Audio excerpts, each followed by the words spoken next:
place ici si vous voulez vous asseoir. Restez debout. Allez, je vous propose de commencer. Déjà, merci à tous d'être présents pour ce cycle de conférences qui redémarre. Alors, ça fait vraiment super plaisir de voir qu'il y a eu un tel engouement pour cette conférence, qui, j'espère, sera que la première d'un cycle de conférences qu'on essaye de relancer, à savoir que c'est quelque chose qu'on faisait avec d'autres collègues de sciences avant le Covid et qui avait été stoppé depuis quasiment 3 ans. Donc je me présente, parce qu'en fait, vous êtes beaucoup à pas me connaître sur la session de ce soir. Je m'appelle Christopher Vautrin, je suis professeur de physique-chimie en seconde année de classe préparatoire au sein du lycée FL, donc en classe de PT. Et avant ça, j'ai enseigné pendant 5 ans en première année de classe préparatoire au sein de ce lycée FL. Et ce qui est peut-être plus intéressant par rapport à ce que je vais vous raconter ce soir, c'est qu'avant mon métier d'enseignant, j'ai fait une thèse de doctorat dans le domaine de la mécanique quantique. Okay. Donc l'objectif de la conférence, c'est de parler un petit peu, en fait, parce que c'est d'actualité, donc c'est un peu coupé, du prix Nobel 2022 qui a été décerné il y a quelques semaines à un physicien français. Okay. Donc on va faire un voyage dans ce qu'on appelle la mécanique quantique, un voyage historique. On va aller de la naissance de cette science, de la mécanique quantique, vous verrez, quelque chose d'assez mystique même parfois, jusqu'au prix Nobel de cette année et toutes les applications qui peuvent en découler. Alors notre voyage commence au tout début du XXe siècle, on va dire l'année 1900. À cette époque-là, la physique repose sur 2 piliers bien distincts. On a d'un côté la physique des particules, que ce soit la physique des particules macroscopiques, c'est-à-dire les mouvements de boulets de canon, etc., ou la physique des particules microscopiques, la physique des électrons, des protons, etc. Et puis d'un autre côté, on a la physique des ondes, que ce soit les ondes mécaniques, là où à la surface de l'eau par exemple, ou les ondes électromagnétiques. Et ce sont 2 piliers qui sont bien distincts, et on explique presque tous les phénomènes de la physique en faisant appel soit à la physique des particules, soit à la physique des ondes. Okay.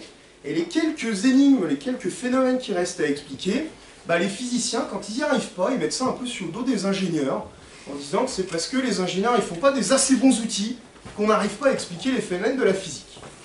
Alors les 2 énigmes principales qui restent au tout début du XXe siècle, donc dans les années 1900, c'est ce qu'on appelle le rayonnement du corps noir et les photoélectriques, 2 phénomènes sur lesquels on va revenir. Commençons par ce qu'on appelle le rayonnement du corps noir. L'idée c'est quoi? C'est de regarder la répartition des couleurs dans la lumière qui est émise par un objet qu'on chauffe. Si vous chauffez un métal par exemple, vous savez qu'il émet de la lumière.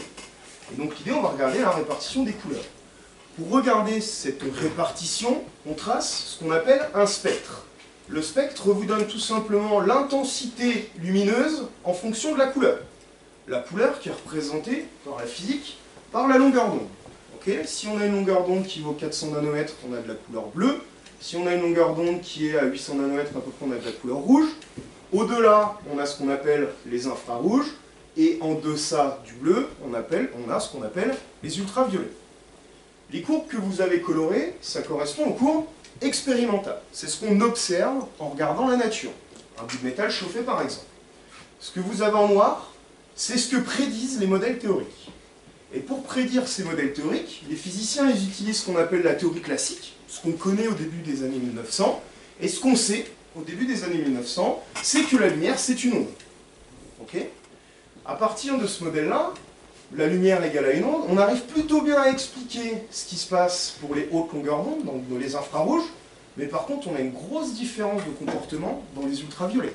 Alors qu'expérimentalement on voit que l'intensité lumineuse diminue, là on a une divergence de l'intensité lumineuse.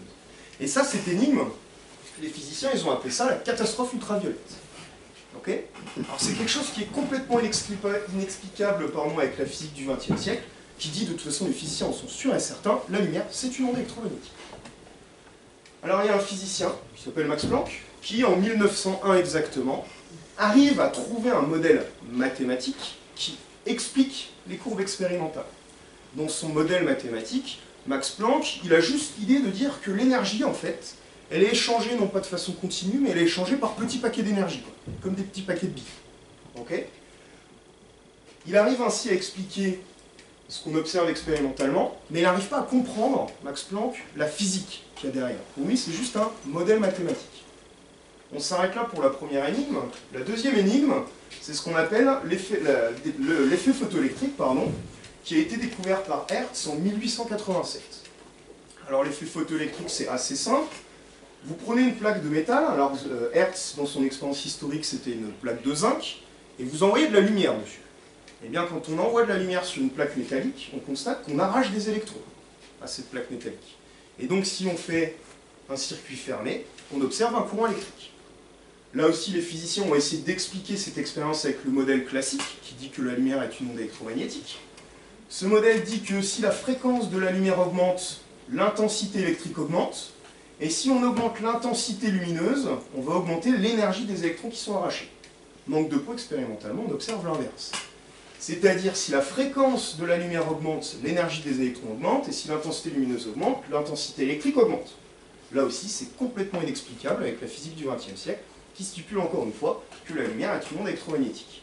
Alors il y a un physicien, peut-être le plus célèbre d'entre tous qui s'est penché sur la question, Albert Einstein. Albert Einstein, en 1905, il sort un article absolument fabuleux, dans lequel il explique l'effet photoélectrique. Mais il va plus loin que ça.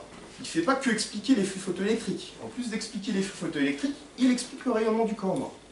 Pour la petite histoire, Albert Einstein, il a eu le prix Nobel pour cette découverte-là, pour cette explication de l'effet photoélectrique. Einstein n'a pas eu le prix Nobel pour sa théorie sur la relativité, comme beaucoup de gens le pensent. Il aurait pu aussi avoir un prix Nobel pour la relativité, on ne va pas se mentir. Qu'est-ce qu'il a dit Einstein pour expliquer tout ça? Il a dit qu'en fait la lumière, elle est composée de petits grains d'énergie qui sont assimilables à des particules dont la masse est nulle. Okay, donc il a repris cette idée de paquet d'énergie de Max Planck, sauf que lui il est allé plus loin, il a dit qu'en fait c'était des particules de masse nulle qui composaient la lumière. Ces fameuses particules de masse nulle, c'est ce qu'on a appelé une vingtaine d'années plus tard le photon. Et le génie d'Einstein, il est allé encore plus loin que ça, parce qu'il a réussi avec sa fameuse formule qu'on appelle aujourd'hui la formule de Planck-Einstein, à relier l'énergie des particules, des petits photons, à la fréquence de la lumière.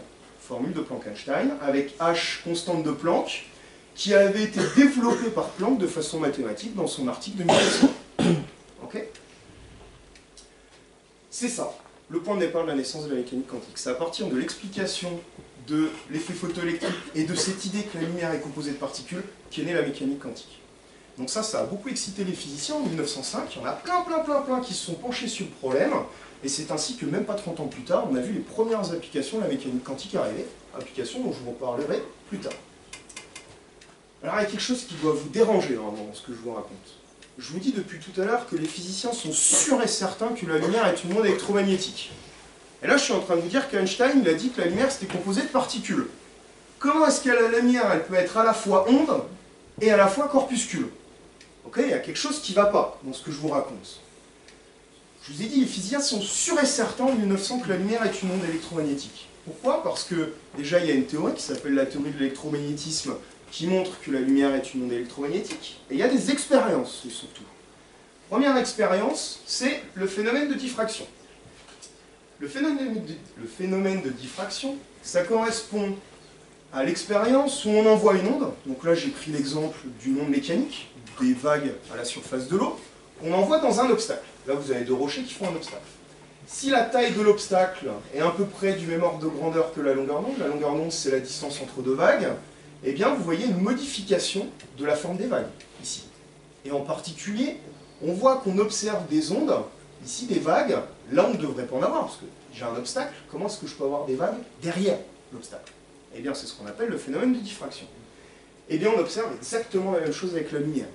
Si on envoie de la lumière dans une fente qui a une taille de l'ordre de grandeur de la longueur d'onde du laser, eh bien on observe une nouvelle répartition de la lumière sur un écran, et en particulier de la lumière là où on ne devrait pas en avoir. Puisqu'on a le même phénomène pour la lumière et pour des ondes mécaniques, conclusion, la lumière est une onde. Okay, pas mécanique, mais elle se comporte comme une onde. Deuxième expérience qui prouve que la lumière est une onde, c'est ce qu'on appelle le phénomène d'interférence. Là aussi, je vous montre encore ce qui se passe sur des ondes mécaniques, donc des vagues à la surface de l'eau. L'idée des interférences, c'est que vous créez deux ondes et vous regardez comment elles interagissent l'une avec l'autre. Donc on prend deux excitateurs ici qui envoient des petits pulses d'air. Okay, donc ça va créer deux systèmes de vaguelettes à la surface de l'eau. Et vous regardez comment les vagues, elles se superposent. Et bien expérimentalement, vous constatez qu'il y a des endroits où les vagues vont s'additionner, c'est-à-dire les deux vaguelettes créées par chaque excitateur vont être sur un haut de vague en même temps, donc on aura une vague résultante qui est grande. Et puis il y a d'autres endroits, ce sont ces lignes-là, où en fait on n'a quasiment pas de vague. C'est tout simplement quand la vaguelette 1 est au haut de la vaguelette 2 est au creux de la vague, les deux s'annihilent, entre guillemets, l'une et l'autre. Quand les deux vagues s'ajoutent, on parle d'interférence constructive. Quand les deux vagues s'annihilent entre elles, on parle d'interférence destructive. Et bien, si on regarde ce qui se passe quand on fait la même chose avec de la lumière, donc on envoie de la lumière à travers deux fentes, ce qui fait que chaque fente se comporte comme une émettrice d'une onde de lumière. Et bien, si je place un écran derrière, on va constater qu'on a des endroits où les deux ondes émises par les deux fentes s'additionnent. On a plein de lumière, c'est hyper lumineux. Et puis d'autres endroits où les deux ondes lumineuses émises par les deux fentes s'annihilent entre elles. On a des interférences destructives. Encore une fois, puisque la lumière a le même comportement que les ondes mécaniques, la lumière est une onde. Conclusion, on est absolument certain que la lumière est une onde électromagnétique. Mais du coup, Einstein a tort alors. On serait osé de dire qu'Einstein a tort. Donc les physiciens, ils ont réfléchi à une idée, c'est l'idée de comportement collectif des petits photons ensemble. Les physiciens, ils se sont dit, Einstein a raison, la lumière c'est des photons, pas de souci. On sait que c'est une onde, donc on va essayer de comprendre comment du coup les photons peuvent se comporter comme une onde. Je peux vous donner un exemple très simple pour comprendre ça. C'est ce qui se passe quand vous faites une ola dans un stade de rugby par exemple. Chaque supporter individuel se comporte comme une particule, ok? Si un supporter tout seul, il fait ça, ça ne crée pas de ola, on est d'accord. C'est seulement quand tous les supporters ensemble ont un mouvement collectif que ça va créer une onde, c'est ce qu'on appelle la ola. Okay, donc l'idée des physiciens, ça a été de dire, il se passe la même chose, si je prends un photon tout seul, c'est une particule, si je mets plein de photons ensemble, ils vont avoir un comportement collectif qui fait que ça fait une onde. Okay, eh bien, les physiciens ne se sont pas arrêtés à ces théories, ils ont fait des expériences pour essayer de le prouver. L'expérience pour prouver ça, c'est, puisque les photons, ils ont un comportement collectif quand ils se comportent comme une onde, on va arrêter de les envoyer collectivement. On va envoyer les photons un par un. Donc on a créé une source de photons uniques, où les photons, au lieu de les envoyer par milliards et par milliards en même temps, on les envoie vraiment un par un. Et on a envoyé ces photons uniques à travers deux fentes, pour regarder comment ça se passe. Si les photons, ce sont bien les particules, eh bien on va voir les points d'impact des photons sur l'écran, un par un. Et puis on va voir la tâche géométrique, ici, des deux fentes. Si la lumière se comporte bien comme une onde, et Einstein a tort, c'est pas vraiment des photons, on va voir le phénomène d'interférence. Donc on va voir des traits très lumineux et puis des traits sombres, ce qu'on appelle des fronts. Regardons l'expérience. Là, ce que je vais vous montrer, c'est la vidéo historique de l'expérience qui a été faite. Vous voyez apparaître les points un par un, des photons. Hop, ça y est, c'est fini, on a prouvé, la lumière c'est composé de photons. Et si on attend suffisamment longtemps, alors que les photons, on les envoie qu'un par un, si on attend suffisamment longtemps, eh bien, qu'est-ce qu'on voit apparaître? On voit apparaître le phénomène d'interférence. Ça veut dire que cette idée que les photons se comportent de façon collective pour donner une onde, c'est faux. Parce que même quand j'envoie les photons un par un, j'ai un comportement ondulatoire. C'est ça qu'on a appelé la dualité ou la complémentarité onde-particule. C'est-à-dire la lumière, c'est à la fois des ondes et à la fois des particules, et les deux caractères sont complémentaires l'un et l'autre. Ok ? À partir de cette idée-là, que la lumière c'est à la fois une onde et à la fois des petites particules, des photons, il y a un jeune physicien français qui s'appelle Louis de Broglie, dans les années 20, qui pendant sa thèse s'est dit, puisque Einstein il dit que les photons ça peut se comporter comme des ondes, pourquoi est-ce que toutes les autres particules microscopiques qu'on connaît, les électrons, les protons, les petits atomes, etc., n'ont pas aussi ce type de comportement? Donc il s'est dit, ça se trouve, les électrons aussi se comportent comme des ondes. Regardons la vidéo de l'expérience qui a été faite. Donc c'est une expérience qui a été faite par des Japonais dans les années 80. Alors pourquoi si tard? Parce que c'est difficile à faire ce genre d'expérience. Donc là, ce qu'on voit, c'est les points d'impact des électrons ce coup-ci. Donc au lieu d'envoyer de la lumière, on a envoyé des électrons un par un dans un système de deux fentes. Donc on voit les électrons un par un, on voit qu'ils impactent un peu n'importe où sur l'écran. Et puis si on attend suffisamment longtemps, à votre avis, qu'est-ce qu'on va observer? On va observer le phénomène d'interférence. Donc c'est-à-dire que Louis de Broglie, il avait raison.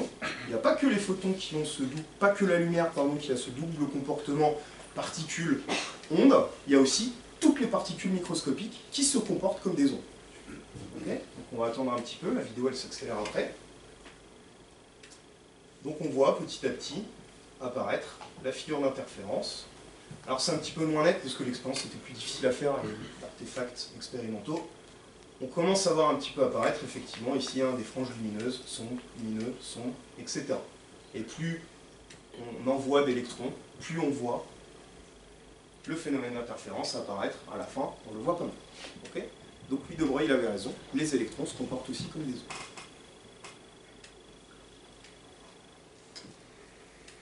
Alors il y a quelque chose qui est super important en mécanique quantique, et notamment pour ce qu'on fera à la fin sur l'intrication quantique, le prix Nobel 2022, c'est l'effet de la mesure en mécanique quantique. Alors on va revenir déjà sur la vidéo. Si je regarde les points d'impact des photons, on a l'impression qu'ils sont un peu aléatoires. C'est-à-dire j'ai des points d'impact un peu partout. On n'a pas l'impression qu'il y ait des règles qui nous dictent où le photon va arriver sur l'écran. Mais en fait, ça c'est seulement au premier abord, puisque le point d'impact est aléatoire, mais en partie aléatoire seulement. Parce que j'ai beaucoup plus de chances d'avoir un point d'impact là où j'aurai beaucoup de lumière à la fin, que là où je suis censé ne pas avoir de lumière. Ok ?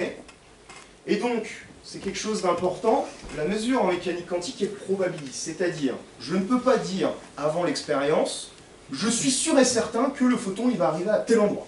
Ça, c'est pas possible en mécanique quantique. Je peux seulement dire, je prédis avec telle probabilité que le photon va arriver à tel endroit, à tel instant. Okay, c'est toujours une question de probabilité en mécanique quantique. Du coup, il y a quand même quelque chose encore qui doit vous perturber dans tout ce que je vous raconte. Hein, l'objectif de la conférence, c'est de vous retourner le cerveau de toute façon. Hein, c'est l'objectif de la mécanique quantique, d'ailleurs. C'est peut-être déjà fait.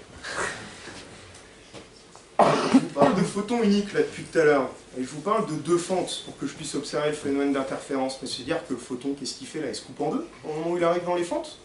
Parce que si j'ai le phénomène d'interférence, c'est parce que j'ai bien deux fentes. L'idée des physiciens, ça a été de dire, on va quand même vérifier ce truc-là. Hein. Ce serait étonnant que le photon il se coupe en deux, donc on va mettre un observateur au niveau des fentes pour savoir par quelle fente le photon il passe. Et s'il passe par les deux fentes en même temps. Regardons la petite vidéo, alors j'en profite pour faire la pub de ce site-là, Tout est quantique, c'est un super site où il y a des superbes vidéos de vulgarisation, en particulier sur la mécanique quantique, je vous conseille d'aller regarder. Petit résumé de ce qu'on a vu. Si on a des particules, globalement on ne voit pas de figure d'interférence et on voit les points d'impact un par un. Okay. Si on considère ensuite une onde, donc ça c'est la représentation d'une onde, on ne sait pas par où passe l'onde, en tout cas elle passe par les deux fentes, et à la fin on voit apparaître une figure d'interférence, donc alternance de franges lumineuses et de franges sombres, d'endroits où on a beaucoup de lumière et d'endroits où on en a peu. Si maintenant je regarde un objet quantique, alors ça c'est la représentation qu'on utilise beaucoup pour un objet quantique, on ne sait pas trop ce que c'est. C'est pas une onde, c'est pas une particule, c'est un peu les deux quoi. Donc là on ne sait pas trop ce que c'est, jusqu'à ce que ça arrive sur le détecteur. Okay, ce que je vous ai dit tout à l'heure, tant qu'on ne l'a pas détecté, on ne peut pas savoir où elle est la particule. Okay, c'est qu'au moment où il arrive sur le détecteur qu'on a vu que c'était un photon unique, ou un électron unique. Okay, donc pour l'objet quantique, on voit apparaître un par un, et on voit la figure d'interférence. C'est l'expérience historique que je vous ai montrée tout à l'heure.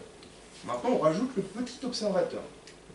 Objet quantique, sauf que l'observateur, évidemment le photon il ne s'est pas coupé en deux, il voit par quelle fente le photon est passé. Ok, à votre avis, qu'est-ce qui se passe à la fin du coup? Le fait de rajouter un observateur, qu'est-ce que ça change? On va regarder ce qui se passe sur la vidéo alors. On perd la figure d'interférence. C'est-à-dire on perd le caractère ondulatoire de la lumière en rajoutant un observateur. C'est comme si le fait de rajouter un observateur, on disait au photon, à la lumière, « Hey Coco, je vois que tu es une particule, donc comporte-toi comme une particule. Arrête de te comporter comme une onde. » Du coup, la particule, elle se comporte comme une particule et plus comme une onde. Okay, c'est une expérience qui a été réalisée. Le fait de rajouter un observateur, on perd le caractère ondulatoire. Okay. L'idée générale de ce que je veux vous expliquer ici, c'est que quelle est l'influence de l'observateur? Et c'est un concept général en mécanique quantique, c'est qu'une mesure en mécanique quantique perturbe le système.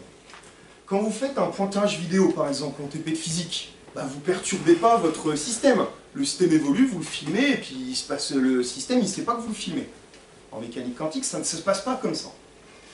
Pour expliquer ça, on peut prendre l'exemple d'une boule de bowling et d'une balle de ping-pong. Imaginons que je veux mesurer où est ma balle de bowling. Pour mesurer où est ma balle de bowling, globalement, il y a des photons qui vont rebondir dessus et venir jusqu'à mon œil pour que je vois la balle de bowling. Photon, si vous voulez, on peut dire que c'est une balle de ping-pong. Je peux, même si j'envoie ça comme un bourrin, je peux envoyer 10 000 balles de ping-pong sur ma balle de bowling, je ne vais pas dévier ma balle de bowling. On est tous d'accord. Maintenant, je veux mesurer une particule microscopique. Donc je veux mesurer une petite particule, donc une petite balle de ping-pong, avec une autre petite particule microscopique, un photon. Donc ce coup-ci, j'envoie une balle de ping-pong sur une balle de ping-pong. Évidemment, je vais la perturber. Donc, parce que la mécanique quantique, c'est la physique des particules microscopiques, dès qu'on fait une mesure en mécanique quantique, c'est-à-dire qu'on fait une interaction avec d'autres particules, ça va perturber votre système. Ok? C'est ça le concept général. Du coup, normalement, là, vous devez avoir le cerveau en compote. C'est-à-dire que si je la regarde pas, la particule, elle passe quand même par les deux trous. Parce que si je la regarde, elle passe pas que par un trou, il n'y a plus d'interférence. Mais si je la regarde pas, il y a interférence, c'est-à-dire qu'elle passe par les deux trous. Eh ben oui. C'est ça l'idée. Et ça, c'est ce qu'on appelle le principe de superposition. Le principe de superposition, je suis presque sûr que vous connaissez ça. Le chat de Schrödinger. C'est quoi l'idée du chat de Schrödinger? Schrödinger, c'est un physicien qui a beaucoup travaillé sur la physique quantique. Il a proposé une expérience de pensée. Je précise que son expérience, c'est l'expérience de pensée. C'est-à-dire qu'elle n'a pas été réalisée. On n'a pas tué plein de chats pour faire l'expérience. C'est quoi l'expérience? Vous prenez un atome de césium. Un atome de césium, c'est un atome radioactif. C'est-à-dire qu'il va se désintégrer à un moment donné. Vous ne savez juste pas à quel moment il va se désintégrer. Vous pouvez juste dire qu'il y a une probabilité qu'il se désintègre en temps de temps. Ok? Il y a un dispositif qui fait que dès que l'atome se désintègre, ça déclenche un marteau qui casse du poison. Une fiole remplie de poison. Si le poison se libère, plus de chat. Enfin, plus de chat, le chat est mort. Ok? L'expérience de Schrödinger, c'est de dire que on fout le chat dans la boîte, on fout le dispositif. Tant que je n'ouvre pas la boîte, je ne peux pas savoir si l'atome de césium s'est désintégré. Donc je ne peux pas savoir si le chat il était empoisonné ou pas. Donc tant que je n'ouvre pas la boîte, bah, le chat il est vivant et mort. Je ne peux pas savoir. Et c'est seulement quand j'ouvre la boîte que je constate si le chat il est vivant ou mort. Donc tant que je n'ai pas observé, c'est-à-dire tant que je n'ai pas fait de mesure, le chat est dans la superposition de ces deux états, chat mort, chat vivant. Tant que je ne fais pas de mesure dans l'expérience des fendus pour regarder par quelle fente il passe, le photon il est dans une superposition d'états, je passe par la fente 1, je passe par la fente 2. Okay? Et c'est ça qui crée le phénomène d'interférence.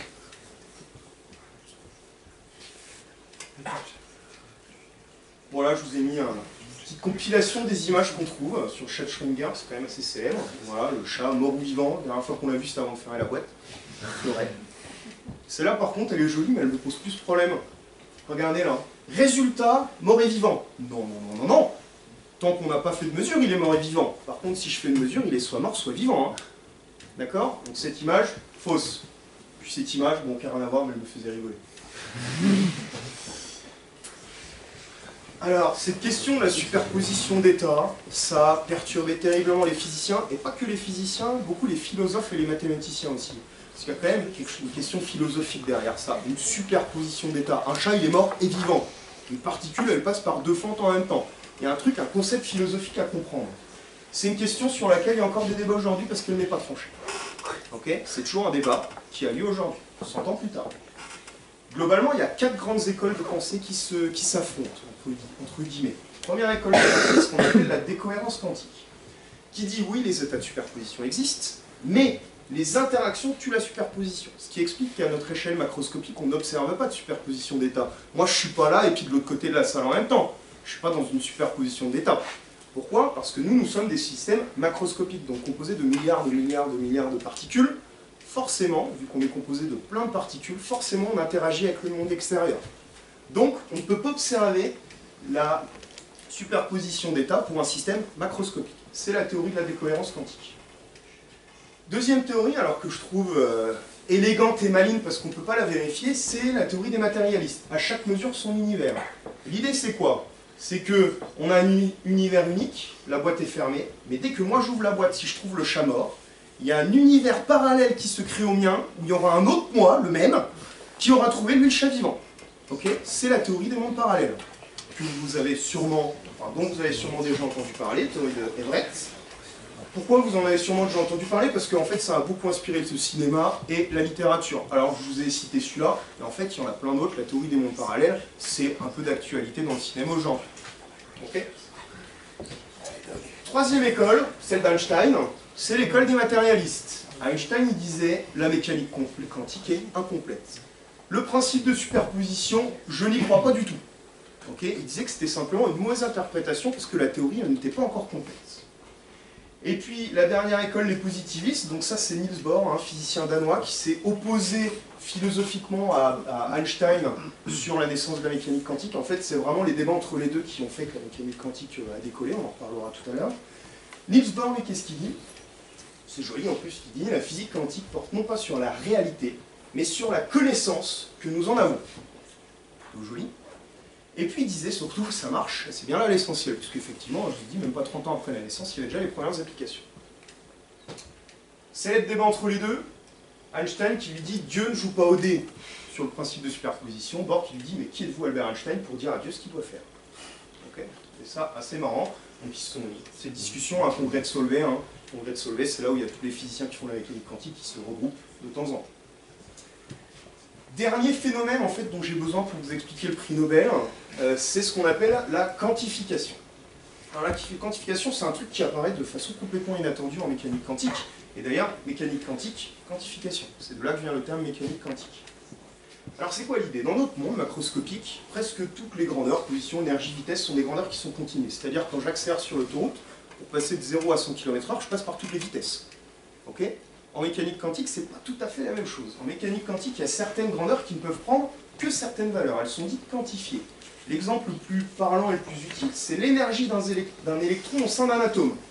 L'énergie d'un électron au sein d'un atome ne peut prendre que certaines valeurs. C'est ce qu'on appelle les niveaux d'énergie que vous avez peut-être déjà vus. C'est-à-dire, mon électron, il ne peut pas avoir une énergie au milieu. Okay, il peut prendre que ces trois valeurs-là sur les plateaux. Okay, c'est un effet de la mécanique quantique. Les applications de cet effet, en fait, elles sont assez nombreuses. Bon, alors c'est bientôt Noël, donc les diodes électroluminescentes, premier effet, première application, pardon. L'idée, c'est quoi? C'est que vous prenez un atome avec le petit électron qui est dans son état fondamental. Ce qu'on appelle l'état fondamental, c'est l'état de repos, si vous voulez. Okay, l'état de plus basse énergie. Et puis cet électron, vous lui envoyez un petit choc électrique pour l'exciter. En lui envoyant un choc électrique pour l'exciter, il augmente son énergie, il passe sur un niveau d'énergie au-dessus. Mais la nature aime toujours revenir dans son état de repos. Donc l'électron, il dit, moi, je ne veux pas rester excité là-haut, je vais redescendre sur mon niveau de repos. Et en redescendant sur son niveau de repos, il va émettre un photon dont la couleur, la longueur d'onde, dépend de la différence d'énergie entre les deux niveaux ici. C'est comme ça qu'on fait des diodes de différentes couleurs. Okay, en réglant la différence d'énergie ici, globale. Deuxième grand effet, grande application de la quantification de l'énergie, c'est le laser. Le laser, c'est certainement la plus grande découverte de la mécanique quantique. D'ailleurs, on a parlé de révolution quantique à l'époque. Pourquoi? Parce que des lasers, en fait, vous en avez partout. Okay, c'est extrêmement important dans l'industrie. Alors, c'est quoi l'idée du laser? Ça, c'est la représentation d'un atome en mécanique quantique. Vous avez le petit noyau au milieu, et puis l'électron, on arrête de représenter ça par une petite boule qui tourne sur le noyau, c'est faux. En mécanique quantique, on a dit l'électron, il est un peu partout, on ne sait pas trop. Donc, représentation quantique, comme tout à l'heure, une espèce de brouillard. L'idée, alors je vais peut-être revenir sur le début de la vidéo, si j'y arrive. L'idée, c'est que là j'ai mon atome, donc l'électron qui est là, et globalement si mon électron je l'excite, j'ai plus de probabilité de le trouver un peu plus loin du noyau. C'est ça l'idée. Et que c'est ce qu'on appelle l'émission stimulée, l'électron il ne va pas redescendre tout seul, il va redescendre en fait quand on lui envoie un autre photon. Donc on envoie un photon à l'électron pour le désexciter, et en se désexcitant il en émet deux. Donc on double le nombre de photons. Okay, maintenant on fait la même chose en prenant plein d'atomes entre deux miroirs, pour que les photons rebondissent. 2 photons deviennent 4, qui deviennent 8, etc. Et donc on multiplie comme ça le nombre de photons. Ce qui est intéressant dans ce phénomène, c'est que les photons ils vont avoir exactement la même direction de propagation et exactement la même couleur. C'est quoi un laser? C'est une source qui émet une couleur unique. Okay, voici l'explication du laser en mécanique quantique. Dernière grandeur dont je vais avoir besoin, c'est ce qu'on appelle le spin. Alors le spin, je suis plutôt bien placé pour vous en parler parce que j'ai travaillé dessus pendant ma thèse. Okay, c'était vraiment mon domaine. C'est quoi l'idée? Alors le spin, en fait, c'est un truc purement quantique. Donc donner une image classique, c'est faux en général. Mais ça va bien nous aider quand même, donc je le fais quand même. L'idée, c'est que vous pouvez vous dire que toutes les particules, elles tournent sur elles-mêmes, globalement. Okay, comme une balle qui tourne sur elle-même. Donc vous prenez un petit électron, si l'électron il tourne sur lui-même, bah, il tourne autour d'une certaine direction. Ok? Et bien le spin, ça représente la direction autour de laquelle la particule, l'électron, tourne sur lui-même. Donc si l'électron il tourne comme ça, dans ce sens-là, bah, la direction ce sera vers le haut, et si l'électron il tourne comme ça, la direction vers le bas. Et bien en fait, c'est pour ça qu'on parle de spin up et spin down. Ok? Spin vers le haut, spin vers le bas. Et ce qui est super intéressant, c'est que globalement, il n'y a que deux valeurs possibles pour le spin de l'électron, up ou down. Et puis, il y a un principe qu'on appelle le principe de Pauli, qui vous dit que deux électrons dans le même édifice ne peuvent pas avoir le même spin. Donc je ne peux pas avoir deux électrons de spin-up dans le même édifice. Ok? Vous allez comprendre pourquoi je vous raconte tout ça. Passons à l'application quantique. Donc c'est l'idée, c'est ce qui a récompensé le prix Nobel cette année. Donc prix Nobel 2022, attribué à trois physiciens, donc Alain Aspect, physicien français, John Clauser, physicien américain qui a fait les premières expériences pour essayer de prouver l'intrication quantique, et puis Anton Zeilinger, qui est un physicien autrichien, qui a lui travaillé sur la cryptographie quantique, dont je vous parle à la toute fin de la conférence. Ils ont été récompensés, donc là je cite l'Institut Nobel. Ce prix Nobel récompense les découvertes sur l'intrication quantique, un mécanisme où deux particules quantiques sont parfaitement corrélées, quelle que soit la distance qui les sépare. Ça ne vous explique pas vraiment ce qu'est l'intrication quantique, bon, je vais vous l'expliquer un peu plus longuement. L'intrication quantique, tout démarre à partir d'un article d'Einstein et de ses collaborateurs, Podolsky et Rosen, en 1935. Einstein, il est toujours dans l'idée de montrer que la superposition d'états, ça ne fonctionne pas. Donc il veut montrer que la mécanique quantique est incomplète, et il cherche à trouver une super théorie encore plus large que la mécanique quantique. Il publie un fameux article en 1935, là je vous ai mis l'article originel. Dans cet article, qu'est-ce qu'il explique? Ce qu'on appelle des photons ou des électrons intriqués, ce sont deux électrons qui vont être dépendants l'un de l'autre. Vous créez deux électrons intriqués. Je vous ai dit, le spin de l'électron, il peut être soit vers le haut, soit vers le bas. Et ce que je vous ai dit aussi tout à l'heure au début de la conférence, c'est tant que je ne fais pas de mesure, on est dans une superposition des états possibles. Donc tant que je ne mesure pas le spin, l'électron il est dans une superposition d'états, spin vers le haut, spin vers le bas. C'est ce qu'on représente ici, c'est la notation mécanique quantique. C'est-à-dire qu'on a spin vers le haut plus spin vers le bas. Tant que je ne fais pas de mesure, c'est la somme des deux. J'ai mon deuxième électron qui est dans la même superposition d'états, tant que je ne les mesure pas. Vous séparez ces électrons, vous les envoyez à des distances même infinies l'un de l'autre, peu importe. Et maintenant, vous les mesurez. Eh bien, ce qu'on appelle des électrons intriqués, c'est l'idée que si celui-là, qui est sur Mars par exemple, vous le mesurez spin-up, celui-là, instantanément, il sera mesuré spin-down. Ok? L'idée, c'est que du coup, leurs spins, ils sont dépendants l'un de l'autre. Mais ça, Einstein, il disait, il y a un problème dans ce phénomène. Il y a un problème parce que si on mesure celui-là spin-up, comment l'autre, il peut savoir qu'il doit être mesuré spin-down, sachant que j'avais une chance sur deux de mesurer up ou down? Einstein, il dit, d'accord, ça voudrait dire que celui-là, quand je le mesure avec le spin vers le haut, il a envoyé un message à l'autre pour lui dire hey, « j'ai été mesuré spin-up, toi, il faut que tu sois spin-down ». Et du coup, si les deux électrons sont séparés d'une distance infinie, c'est-à-dire que l'information transite à une vitesse plus grande que cette vitesse-là, qui est la célérité de la lumière dans le vide, et ça contredit le postulat numéro 1 de la relativité générale d'Einstein. Okay? Donc il y a un problème. Le postulat numéro 1, c'est que rien ne peut être communiqué, rien ne peut aller à une vitesse supérieure à cette vitesse-là. Okay? Donc Einstein, il refusait cette idée qu'il y ait une communication entre les deux particules. Et il disait à la place, il y a quelque chose, dès le départ, qui doit prédéterminer ce qu'on va mesurer. C'est-à-dire, avant que je les sépare, forcément, celle-là, j'allais la mesurer up et celle-là, j'allais la mesurer down. Et du coup, ça, c'est en contradiction avec l'idée de la superposition des deux états. Okay?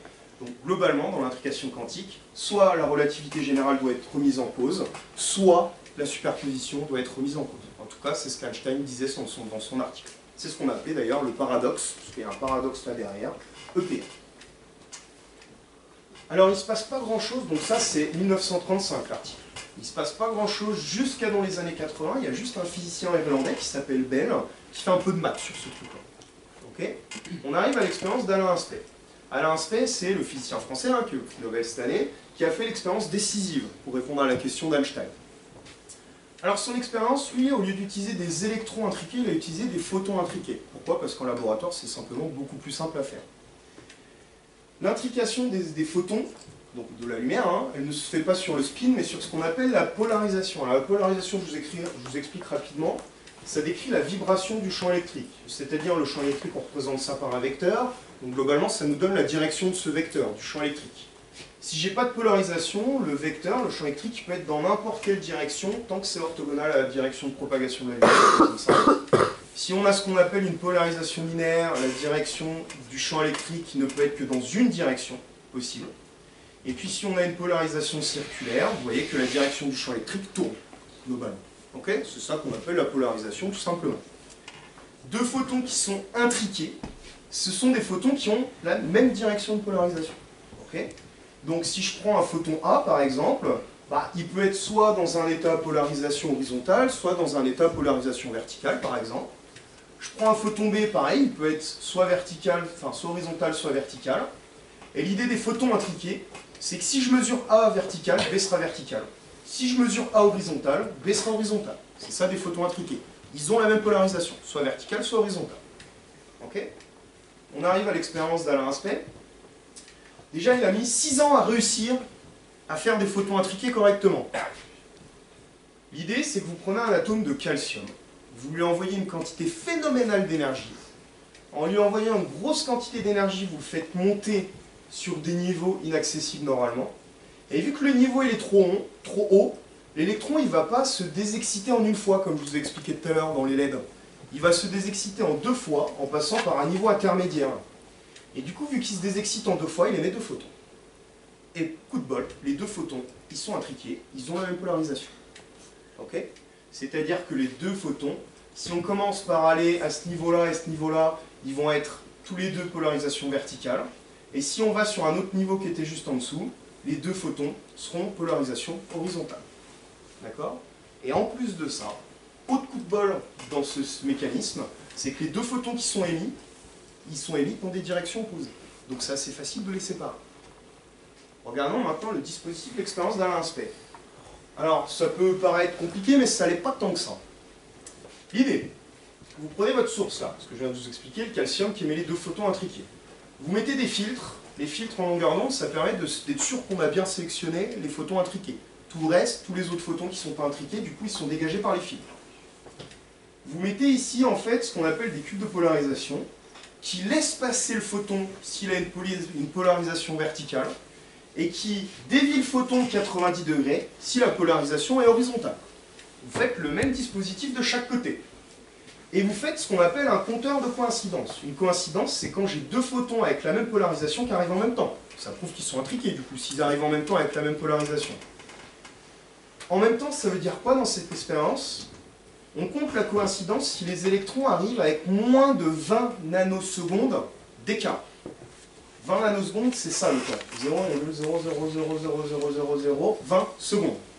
Donc il faut que les photons arrivent en moins de ce temps-là pour pouvoir être comptés comme intriqués.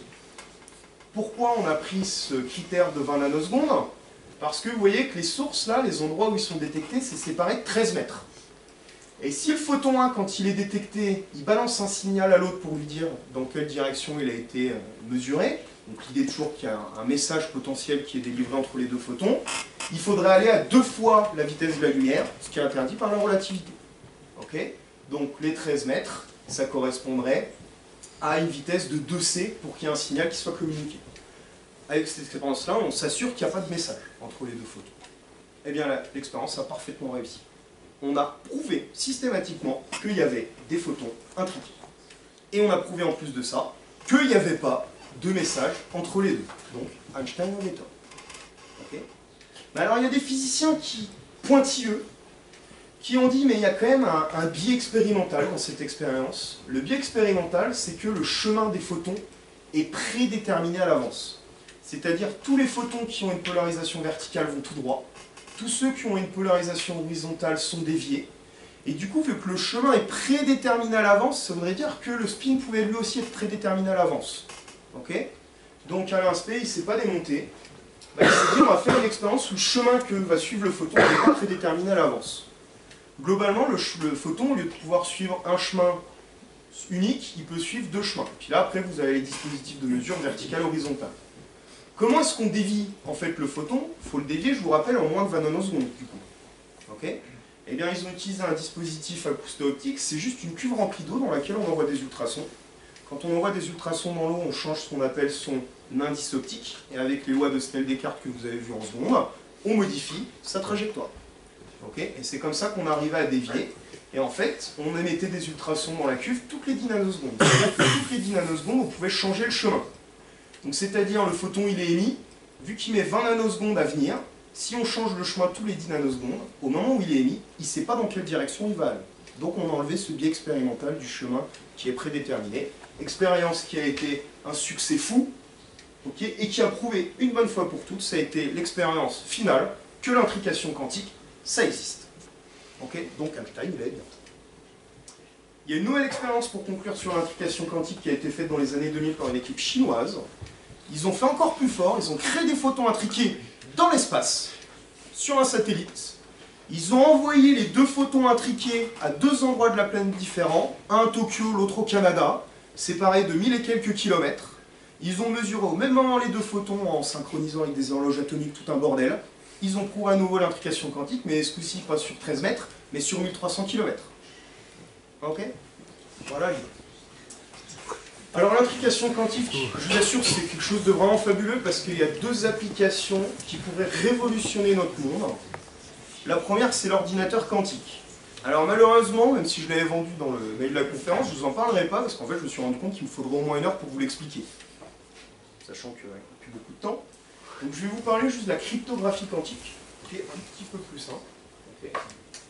L'idée de la cryptographie, déjà de façon générale, c'est quoi? C'est de communiquer un message secret.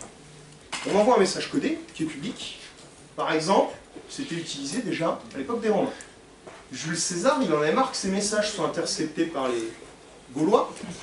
Du coup, il envoyait des messages cryptés à ses légionnaires. Donc à son légionnaire, il lui disait de breuf. Ok? C'est pas le nom d'un meuble qui je précise. Comme ça, s'il y a Panoramix qui est là, Panoramix il entend de bref, il ne sait pas ce que ça veut dire. Donc le message il est codé. Comment est-ce que le légionnaire il sait ce que ça peut vouloir dire de bref? Bah, César il lui avait donné avant une clé de déchiffrage.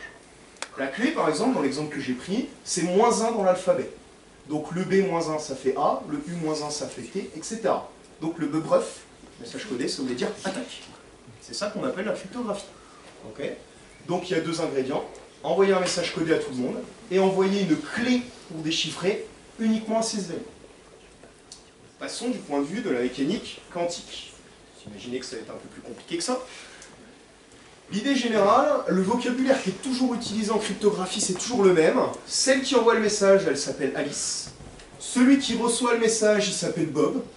Et celui qui essaye d'écouter à la porte, le méchant, c'est elle. C'est un vocabulaire général que tous les physiciens utilisent. Dans le domaine de l'informatique, on n'envoie pas un mot sous forme d'alphabet, on envoie un message sous forme de binaire, donc composé de 0 ou 1. C'est un principe général en informatique. On envoie tout sous forme de 0 et de 1. Le message, il est toujours public, pas de souci. La clé, elle aussi, elle est en binaire. Ok? Pour le message, on utilise des photons intriqués. Quel est l'intérêt? Si les photons sont intriqués, ils ont la même polarisation. Donc, Alice et Bob, ils ont les mêmes photons intriqués, ils ont la même polarisation, donc ils ont le même message. Pour revenir, peut-être je ne l'ai pas dit, comment on fait des 0 et des 1 avec des photons? On dit que si la polarisation elle est verticale, ça correspond à 1, si le photon il a une polarisation horizontale, ça correspond à 0. Donc le fait de prendre des photons intriqués, Alice et Bob ont le même message, pas de souci. Pour la clé, c'est beaucoup plus complexe. On utilise ce qu'on appelle le principe de non-clonage quantique. Je vous ai dit tout à l'heure que toute mesure perturbe le système en mécanique quantique. C'est-à-dire que vous ne pouvez pas prendre une particule, elle ne peut pas capter la clé, la cloner, entre guillemets, et puis la renvoyer comme si de rien n'était à Bob. Ça, c'est pas possible en mécanique quantique. Donc l'idée, c'est que on va essayer de détecter s'il y a un espion. Vu que Eve, l'espion, il ne peut pas cloner la clé, on doit pouvoir s'en rendre compte que Eve a intercepté la clé de déchiffrement. Alice envoie 6 particules, 6 photons à Bob. Déjà, il faut qu'elle les prépare, ces photons, Alice. Donc elle choisit un axe de polarisation. L'axe, quand je mets 0 degré, c'est-à-dire que la polarisation peut être horizontale ou verticale. Quand je parle d'axe à 45 degrés, c'est-à-dire qu'elle a tourné de 45 degrés son dispositif de création de photons, Ça veut dire que la polarisation peut être soit à 45 degrés comme ça, soit à 45 degrés comme ça. Toujours ça l'idée. Une fois qu'elle a choisi un axe, elle choisit carrément la polarisation. Donc là, elle a choisi horizontale, par exemple, alors que là, elle avait choisi verticale. D'accord? Ça, elle le garde secret pour elle, Alice. C'est comment elle a préparé ses petites particules, comment elle a préparé son message. Elle envoie tout ça à Bob. Bob, lui aussi, doit choisir un axe dans lequel il va faire la mesure. Vu que Alice a rendu son truc secret, Bob, il n'a aucune idée. Donc il fait au hasard, une chance sur deux. Si par chance, il a fait le même choix que Alice, il va mesurer la même chose. Si par contre, il a fait un choix différent, eh bien, quand j'ai une polarisation comme ça, je peux dire que c'est la somme de 1 vertical et 1 horizontal. Superposition des deux états possibles. Donc, Bob, il va avoir mesuré soit l'un soit l'autre avec une probabilité 1,5, par exemple horizontale ici. Ici, c'est pareil. Bob aurait pu mesurer soit 45 degrés comme ça, soit 45 degrés comme ça. Une chance sur deux, il l'a mesuré dans cette direction ce coup-ci. Là, c'est la même chose, donc il mesure la même particule. Et puis là, encore une fois, une chance sur deux, comme dans le premier. Jusque-là, vous me suivez, à peu près? Maintenant, on va regarder s'il y a un espion. Alors, oui, déjà, Alice, elle sait si Bob a pris le même choix d'axe qu'elle. Le but, c'est qu'ils aient le même message, quand même. Donc, il faut qu'ils aient la même mesure. Donc, il faut qu'ils aient pris le même choix d'axe. Donc, Alice, elle qui a connaissance du choix de Bob, elle peut lui dire, la particule A, on a fait le même choix, tu peux la garder. La particule 2, on n'a pas fait le même choix, tu la vires. Ok? C'est ça l'idée. Donc c'est ce que j'ai appelé mesurer. Maintenant, regardons ce qui se passe s'il y a un espion. Toujours la même chose, Alice prépare ses particules en faisant des choix. Maintenant, on va rajouter avant Bob l'espion, Eve. Bah, Eve, elle est comme Bob. Elle doit faire un choix. Elle ne sait pas ce qu'Alice avait choisi, donc elle doit faire un choix. Première particule, par exemple, Eve, elle fait le mauvais choix. Elle ne prend pas le même système d'axe qu'Alice. Donc ça veut dire qu'elle avait une chance sur deux de mesurer à 45 comme ça, une chance sur deux de le mesurer comme ça. Imaginons qu'elle l'a mesuré là. Particule 2, 3, 4, Eve, elle a eu beaucoup de bol, elle a fait le même choix qu'Alice, donc elle mesure la même chose. Particule 5 et 5, elle n'a pas fait le même choix à nouveau, donc elle avait une chance sur deux de verticale, une chance sur deux horizontale. Ok? Eve, maintenant qu'elle a mesuré son photon là, va alors créer un pareil que celui qu'elle a mesuré. Et puis elle le renvoie à Bob. Donc Bob, ce qu'il va recevoir, c'est pas ce qui a été envoyé par Alice, c'est ce qui a été mesuré et cloné, entre guillemets, et renvoyé par Eve. Donc Bob, ce qu'il mesure, c'est en fait ce qui a été fait par Eve. Premier cas, eh bien Bob, il choisit pas le même axe qu'Eve. Encore une fois, il ne sait pas ce que l'espion a essayé de faire. Donc vu qu'ils n'ont pas choisi le même axe, il avait une chance sur deux de mesurer verticale, une chance sur deux de mesurer horizontale. Alors, coup de bol pour Eve, il a mesuré horizontal. Du coup, Alice, elle se dit, c'est bon, on a mesuré la même chose avec mon pote Bob, donc il n'y avait pas d'espion. Ici, de toute façon, la particule n'était pas utile, donc on s'en fiche. Pareil pour la particule numéro 3. Particule numéro 4, Eve, elle avait fait le même choix qu'Alice, donc elle a envoyé le même photon, donc pas de souci. Particule numéro 5, Eve avait fait le mauvais choix, donc elle a envoyé un photon qui était différent de celui d'Alice. Ça veut dire que Bob, lui, il a une chance sur deux de mesurer à 45 comme ça, une chance sur deux de mesurer à 45 comme ça. Coup de bol pour Alice et Bob, ou coup de pas de bol pour l'espion, Bob a mesuré le mauvais truc. Ça veut dire que, quand Bob dit à Alice, j'ai mesuré ma particule 5 comme ça, et que Alice, elle sait qu'elle l'avait préparé comme ça, vu qu'ils n'ont pas le même résultat, alors qu'ils avaient choisi le même axe, c'est forcément qu'il y avait un espion. Ok? Donc, c'est comme ça qu'on détecte qu'il y a un espion. Là, je vous ai fait sur 6 particules. Imaginons qu'il y en ait 500, 1000. À chaque fois que l'espion interfère, on a une chance sur deux de le détecter. Forcément, on le détecte. Si on a détecté qu'il y a un espion, hop, on change de clé. C'est ça l'idée. La cryptographie quantique est, en principe, inviolable. Donc ici, on n'avait pas détecté l'espion, là non plus, mais là, on l'avait détecté. Ok, c'est comme ça fonctionne la cryptographie quantique. Alors j'aurais pu, pour conclure, vous parler de plein d'autres applications. L'ordinateur quantique, peut-être que j'en ferai une conférence un jour là-dessus. Ça prendra du temps. Il y a aussi ce qu'on appelle la téléportation quantique, qui a un effet de l'intrication d'ailleurs. Et puis on a des applications telles l'IRM, l'énergie nucléaire, le GPS et surtout les transistors, qui sont des effets directs de la naissance de la mécanique quantique. Les transistors, pourquoi je vous l'ai mis? Parce que en fait, c'est extrêmement important. Les transistors, on en a dans tout ce qui est électronique. Donc quand vous avez votre téléphone, votre ordi ou votre micro-ondes, quel que soit l'outil qui est électronique, ça utilise le transistor. Donc on n'aurait pas tout ça sans la mécanique quantique. Et c'est pour ça qu'on a parlé de révolution quantique. Et on est en train de parler en ce moment de seconde révolution quantique, justement, par rapport à l'ordinateur quantique. Voilà, je vous remercie pour votre attention.